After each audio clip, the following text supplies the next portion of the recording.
Well, last little video for the little Sunday mine project for now. I love this time of the year up here.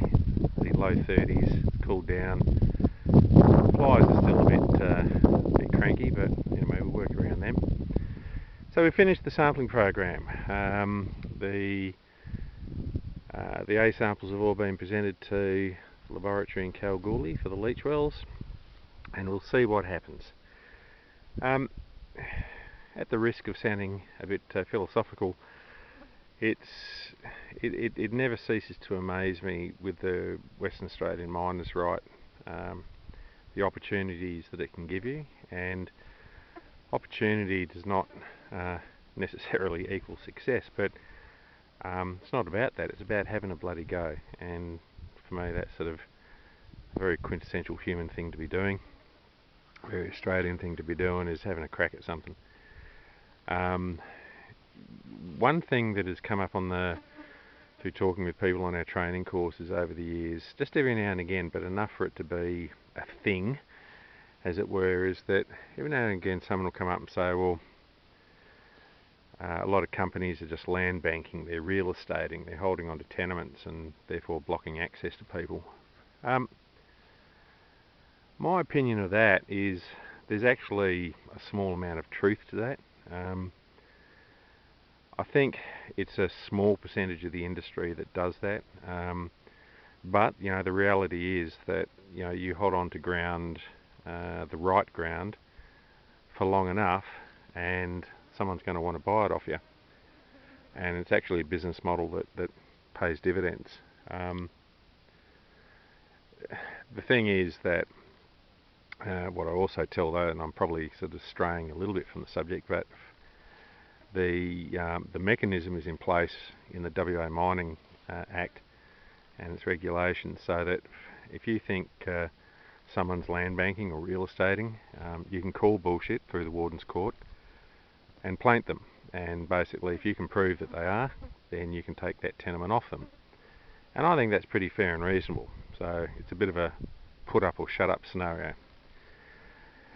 But as I said, I don't think it's the majority of the cases, but I think it does happen. But then I look to people like Lisa and myself, and we're at the bottom end of the food chain when it comes to prospecting and mining and all that sort of thing. And for us, we're doing this ourselves. We're funding everything ourselves. We're doing the work ourselves. And you got two sides of it. You got the bureaucracy side of it, and it does take time to get things happening, and more of it is our time. Like there's only so many hours in a day or whatever, and that we want to work, and we just do the best we can. But you find that some prospectors, just the same as some mining companies, they sit on ground, or they've convince themselves that they're on Lassiter's Reef, and rather than putting their bloody money where their mouth is and finding out for sure, things just get sat on, and I don't like working that way.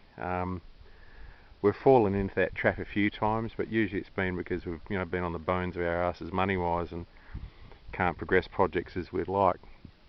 But to give you an example here, this one sampling program here, and I don't particularly like talking about money with old people I don't know, but you're looking at about 10 grand to do this particular project.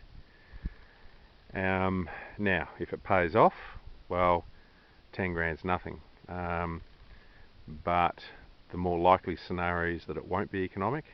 That's absolutely the most likely scenario. And 10 grand's a lot of bloody money.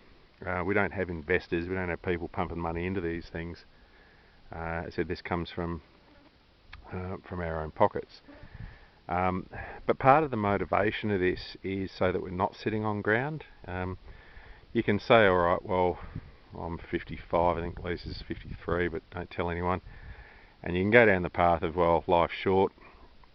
But, forgetting that, I think if you got ground, you got to work it as best you can, and either prove it up or piss it off, one of the two. I'm just a firm believer in that. I think that's the intention of mining and prospecting in Western Australia.